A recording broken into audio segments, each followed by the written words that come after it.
Go for it. All right, we are on day 6 of our Oceania Nautica cruise in the Caribbean.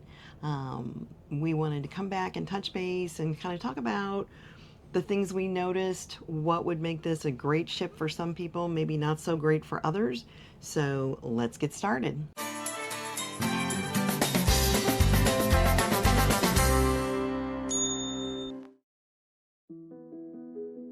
So, who's this cruise for? Um, a wider age range than we originally thought. So coming on here, when you're online, you hear a lot about, oh my gosh, it's only for older people. Older is relative, but we were definitely not the youngest. We were not the oldest. There was actually a really wide age range, although I do want to note that Oceania has gone to adults only. The age range of adults, there were couples, not so many in their 20s, but I would say 40s, 50s, 60s, 70s, and 80s. So there were a lot of age ranges in terms of couples. Well, and it kind of skewed towards the older, but that's who has the time to go on these cruises that are not the cheapest ones. They are a little pricier than your MSC Carnival, but it's worth it also. Was it all couples? Actually, we met several solo travelers, and we did notice they had a lot of activities and meetings and things just for solo travelers. So I think if somebody wanted to come on board Oceania solo, they would not feel excluded at all. There was plenty for them to do, and a lot of other solo travelers. We met two ladies that actually met coming from the airport to get on the ship. They were both solo, had never met each other before. They've kind of been hanging out the whole cruise. People started thinking they were sisters, but they made a connection. So I think it is a good ship for solo travelers. So shout out to Debbie and Vanessa on that. That's right. So the look and the feel on board of the ship is classic. It is definitely refined. The decor is lovely. One of the things I discovered the first day is our walls are not even metal, because you're used to being able to stick things on the walls. By the way, if you want to bring your metal hooks, you can't use them here, probably in the bathroom. So the decor is very sophisticated, and it does match the type of passengers that are on the ship. So the size of the ship and crowding. So the ship is a little over 500 foot long, and while it's a smaller ship, I think we've got just over 600 passengers on the ship. It does not feel crowded anywhere. I mean, the buffet gets a little bit, but no, in general, it does not feel crowded on any venue that you go to. It's pretty well spread out. Although it's a small ship, it only takes us a few minutes to get from the front to the back of the ship, which is nice, and compared to on those bigger ships where you got to leave 15 minutes before an event to get there on time, right? To get in line. So not overcrowded anywhere. The pool deck does get a little full. So the cabin is not an overly large cabin, but it's nice. It suits its purpose, right? We've got a regular veranda cabin that was picked for us.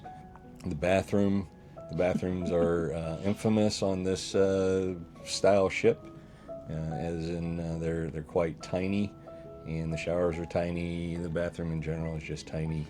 They recognize this as their elephant in the room, if you will, even though you don't have to be an elephant to be out of room on these bathrooms. Now, one couple that we talked to on the ship, what he does is he goes to the spa and takes a shower, and he's got more room down there, and it's not a problem with going to the spa. And they've even got shaving kits down there for the gentlemen if they want to shave while they're down there too. Bathroom was very small, but we are interested in trying their other classes of ships, and we heard that is one of the things. Those were built specifically for Oceania, whereas this is something they purchased from another cruise line and then created an Oceania ship out of it. Can't really change the size of the bathrooms. I would not let that stop me from going on this ship again, though. No, No, it wasn't a huge issue. Now, around the room, there are plenty of outlets. I give them credit on that. Each side of the bed, a set of outlets of the different types, the American, the European, the USB, USB-C. We've got the refrigerator that is stocked with non-alcoholic beverages in it to our liking. You can customize that, talking with the stateroom attendant and stuff like that. So on the television, so you got some international news channels, the international sports channels. We've been Yay. watching a lot of English Premier League soccer on the television. They put the menus on there for the Yep. dining rooms or dining room. They also put Billy, the cruise director, does a show every morning, so he tells you what's going on for the day, and they may interview somebody for what they're doing for the day. That was pretty nice. You can go back and watch that. They've got a lecture series that goes on for the different ports, and you can, if you miss it live, they replay that on the television also. You got typical camera off the front of the boat, and the cruising map showing you where you've been and where we're going, that type of thing, and what the weather conditions are outside. Balconies, kind of a short balcony, but does its purpose too. It's pretty nice. Got 2 chairs and that are padded, and a little table out there. You know, you can hear the neighbors out there, but it is kind of outside, so kind of expected. And We then were able to do, we did room service breakfast, and there was plenty of room for the tray out there and for us to be able to sit out there and enjoy breakfast. So it's plenty big. We pointed out when we got here that there is a lot of storage, and it was all useful. We didn't even really use all of it. There's so much. So plenty of storage between the desk and the nightstands and the big closet unit. The bathroom, even though it's small, it does have a lot of storage area. They've got the nice lighted mirror that has storage behind the mirror. So not a problem finding a place for everything. All right, let's talk about the food, because one of the things we were super excited about was the finest cuisine at sea. It was good. It was definitely good. The main dining room had some wonderful creative dishes. We really enjoyed those. In general, I will say it is less flavorful than I anticipated. It may be a little more bland because some of the older clientele maybe don't like it to be too exotic or spicy. So when we had, for example, Mexican theme in the buffet, nothing had much spice to it at all. As well as they had an Indian theme, a Caribbean theme, and it was good. Don't get me wrong. All of it was good. It just, nothing had extremely strong flavor. So, although that was one of the main things that Oceania sells this cruise on, I wouldn't come just for the food, but I definitely wouldn't not come because of the food. It was good across the board. Beautifully presented. The service in the dining rooms was incredible, but the food, we've ended up just not even going back to the buffet because I think I'd rather just go get a burger at this point. They're good burgers. Well, but the buffet, there's a lot of effort to it, and each day they have 1 or 2 carving stations for lunch. In the morning, they have omelet stations. They have cooked order eggs at those stations too. And not a long line. Not a long line, no. Then the specialty restaurants. They were good. They were really good. Yeah. But for us, because we're just in a veranda, then we only got guaranteed 2 nights in the specialty restaurants. 1 in each. 1 in each. Wait list for the rest. We haven't been called for the wait list. On Nautica, the ship that we're on, there is only the 2 specialty restaurants. The newer ships, the ones that were purpose-built for Oceania, have, I believe, 4. At least 4, maybe more. We're going to have to go and find out. There was no extra charge for any food whatsoever. No. So the specialty restaurants were included. It was just space available type thing. But they were fantastic. Like I said, I would not come because of the food. It is good. It is just not the most exciting food I've ever had. Then we talked about Horizons and the little self-service coffee kiosk there that seemed to be a secret at the beginning, and people started learning about it more and more as the week went on. So it was nice atmosphere up there. They got background music playing. That's nice, and you got a great view of where the ship's heading towards and stuff. And they got some pastries that they've got there, and they had one person attending that in case the machine filled up on grounds or needed servicing or whatever. Yeah, that was nice. You can go up there and get a self-service latte and sit down and read your book, check up on your emails on the free Wi-Fi, or just enjoy the view. Yeah. Let's talk about what was included with our fare and what he'll talk a little bit about what wasn't. So included in your fare, we've kind of touched on, you've got your setups, your sodas in the room. You have your coffees, specialty coffees, as well as the ice cream stand has like milkshakes, things like that. I know those quite often cost more on other cruises. We also got our Wi-Fi included, and I have had absolutely no problems all week. It hasn't crashed like it has on other cruises. So we've had no problems getting on the Wi-Fi, the basic one that came with our cruise. It's unlimited Starlink Wi-Fi, but it's no streaming, no streaming services. In fact, they don't even allow you to go to the speed test services to see how the speed is on that. As well as we said, all dining. So your specialty dining, room service, that's all included also, which has been wonderful. Are gratuities included? Gratuities are included. Okay, because I thought we ran into a couple that told us their travel agent got them free gratuities, and I was thinking, but they're included. But I didn't mention that. I just kind of let that go. There is so much included, and you really don't feel nickeled and dimed, and they just really go out of their way to give you great service. You go to different venues for like trivia and stuff, they'll always have some sort of soda stand or drink stand set up with water, sodas, ice, glasses all set aside, ready to go for you to kind of self-serve yourself on those. So what's not included is the high-speed internet Wi-Fi on here, which would give you streaming and VPN services. The VPN services, somehow they can lock that out too on the standard Wi-Fi service. What's not included on our package is the alcohol. Right. So we had the option of doing $200 per person onboard credit for excursions, or getting the package that got you free beer and wine during meals.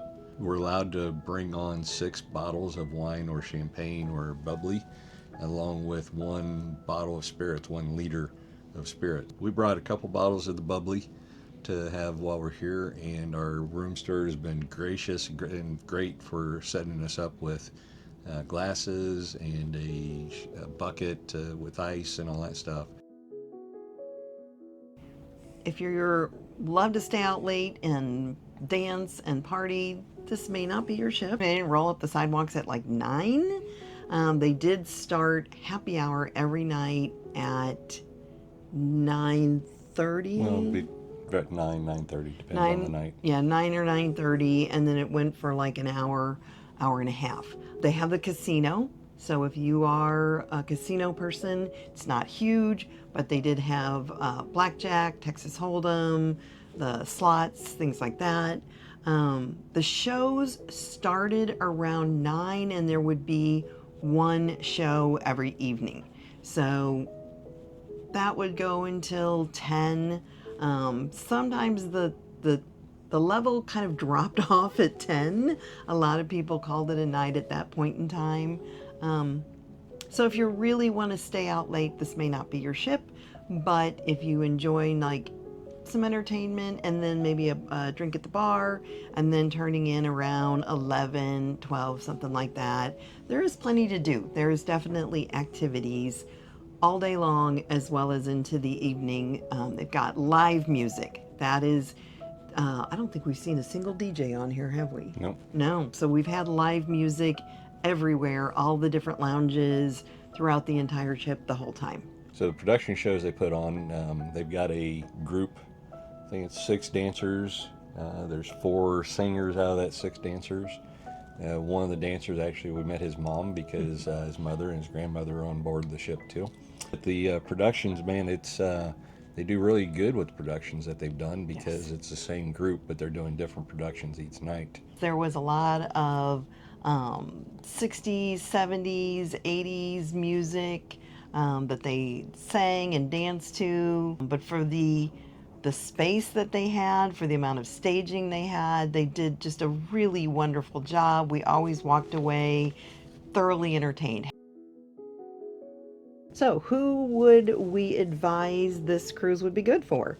Someone looking for a smaller ship, but not so small that they don't have a casino, they don't have entertainment shows with live music, things like that. So this was what I would call a medium-sized ship. If someone is looking for that less crowded, smaller ship experience where they're not waiting in line, maybe that's something that just ruins their vacation, I would tell them this is a great option.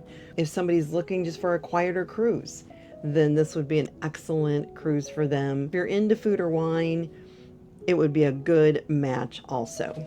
But So it's not there's not a single slide on this boat. So if you got the kids, I mean, you're not going to have that here. You don't have the water park here. It's not for the kids. It's for the empty nester type people. There's no late night disco going till 2 or 3 a.m. Although all the bars say that they're open until. So until the last passenger calls it a night or whatever, that's when we assume that they close. Would we sail again? yes, I definitely am interested in going on Oceania again. I will say I really want to try one of their newer ships. We are already looking at a sailing on Vista, which is one of their newest ships. It's going to have more dining venues, just all kinds of extras, as well as they fixed the bathroom problem with that much larger bathrooms on like a regular sized balcony.